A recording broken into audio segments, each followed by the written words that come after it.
Hello everyone. आज हम कक्षा 12वीं के हिंदी के तीसरा अध्याय देखेंगे। हम लोगों ने पिछले 2 अध्यायों के बारे में देख चुके हैं। तो इस अध्याय हमारा जो है ये भाषण के कुछ अंश दिया हुआ है, यानी कहें तो भाषण है जिसका नाम है संपूर्ण क्रांति, जो कि गद्यखंड में है हिंदी के 12वीं कक्षा में।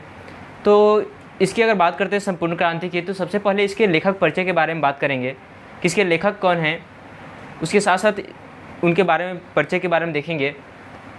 इनके लेखक जो हैं वो जयप्रकाश नारायण, जिनका जन्म की अगर बात करते हैं तो 11 अक्टूबर 1902 ईस्वी में सीताब दियारा गांव में हुआ था, जो कि उत्तर प्रदेश के बलिया और बिहार के सारण जिला के क्षेत्र में जो है पड़ता है। इस क्षेत्र में जो है इनकी अगर माता पिता की बात करें तो इनके माता का नाम जो है फुलरानी देवी और पिता का नाम जो है हर्षुदयाल था। ये अपनी प्रारंभिक शिक्षा जो है ग्रामीण क्षेत्रों में ही पूरा किए, लेकिन कुछ उच्च शिक्षा के लिए जो है पटना कॉलेज से पढ़े और अपनी यानी कि आईए की परीक्षा जो है इसी की परीक्षा ये पटना कॉलेजिएट से एग्ज़ाम दिए थे।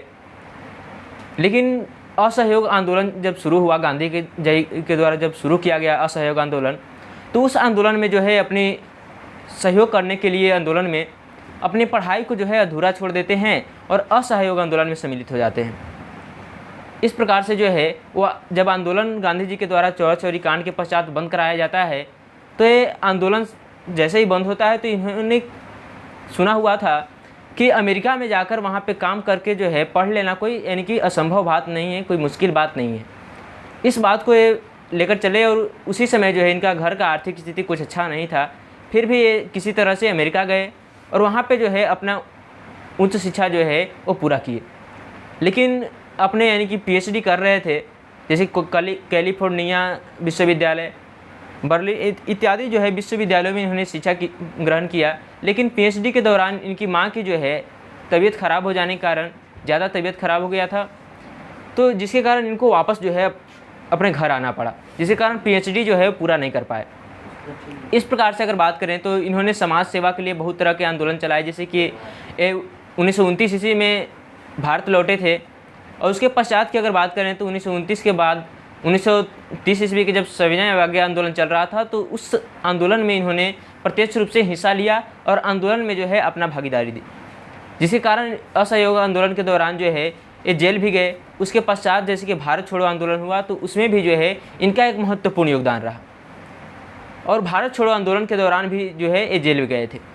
एक तरह से कहें तो भारत की क्रांति में जो है एक स्वतंत्रता संग्राम में इनका महत्वपूर्ण योगदान रहा है, जिसके कारण अगर बात करें तो इन्हें सेवा यानी कि समाज सेवा करने के लिए जो है 1965 ईस्वी में मैग्सेसे सम्मान से पुरस्कृत किया गया, मैग्सेसे सम्मान दिया गया। वहीं अगर बात करें तो ये भारत के लिए बहुत ही अच्छे काम किए, इन्होंने कई तरह की क्रांतियाँ चलाई, जैसे कि इसके पश्चात भी जो है 1975 में जो आपातकाल लगा था, यानी कि उससे पहले इन्होंने आंदोलन चलाया था कि भारत के जो है सही लोकतंत्र की स्थापना हो। तो इस तरह से इनके कई कार्यों को देखते हुए, समाज सेवा की दृष्टि को देखते हुए भारत में जो है इनके निधन के उपरांत 1998 ईस्वी में इनको भारत रत्न से पुरस्कृत किया गया। इनका निधन जो है 8 अक्टूबर 1979 ईस्वी को हुआ था। तो इस प्रकार से हम लोगों ने देखा कि जयप्रकाश नारायण का परिचय।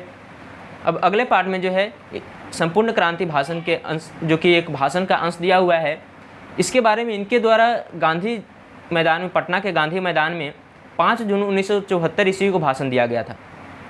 उस भाषण के छोटे अंश को जो है इस अध्याय में जो है प्रस्तुत किया गया है। उनके द्वारा जो भाषण दिया गया था उसका छोटा अंश एक तरह से जो है इसमें प्रस्तुत किया गया है।